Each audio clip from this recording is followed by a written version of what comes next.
தஞ்சம் நீரே உம்மை நான் போற்ற வந்தேன்.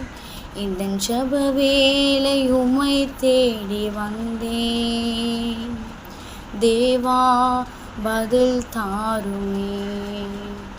ஆமாங்க, நம்ம மனுஷங்கிட்ட போய் நம்மளுடைய ப்ராப்ளம்ஸை சொல்லும் பொழுது அவங்க அதுக்கான சொல்யூஷனை தர மாட்டாங்க.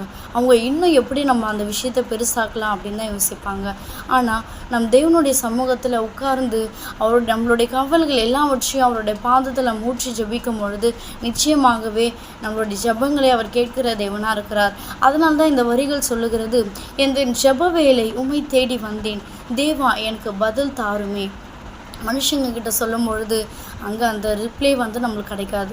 ஸோ நம் தேவனுடைய சமூகத்தில் ப்ரேயர் பண்ணும் பொழுது நிச்சயமாகவே அதை நம் தேவனாகிய கர்த்தர்